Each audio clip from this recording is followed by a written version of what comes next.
Hey everyone, on this week's video we're going to be using this absurdly cheap chef's knife, around $3 USD, which I will sufficiently dull to simulate some of the worst kitchen knives I've come into contact with, and the subsequent techniques I've resorted to in order to keep my taco grabbers intact.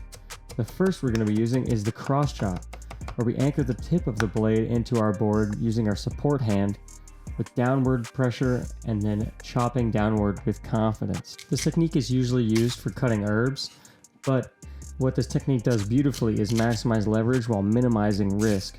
So we're going to use this to create flat surfaces with which we can create a small dice similar to this one.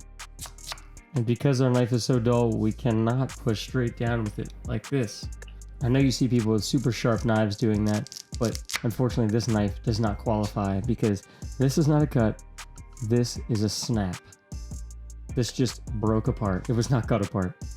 Up next we have the bridge, which is typically going to be used for a medium hardness ingredient similar to an onion, where it again is very unstable in nature, so we're going to bridge it with our fingers and cut downwards. This technique is to create a flat surface in something that is normally very unstable.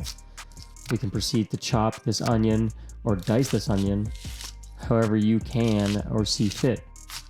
The reality of using a dull knife when prepping any vegetables is that you're going to have to sacrifice some of the traditional techniques for the sake of safety. To get a smaller dice, we can just use our cross-chopping technique and get it as small as we need it to be. Looks pretty good to me, and it's certainly serviceable. Now, see, with a sharp knife, it might be faster, but we need to be safe. Lastly, the poke and stroke is a technique using the tip to get through something with a hard skin like tomato or bell pepper, because your Halloween prop of a kitchen knife has no chance otherwise. Of course I could muscle through this, but I could also muscle my way through a finger, and that would really push dinner back, and I'm starving. The reality of using a dull knife is that the harder you try to cut and then subsequently fail cutting, the higher risk you have of really hurting yourself. So let's just play it safe here. Let's get dinner on the table. This is a great way to just regain some confidence with the tools we have at hand.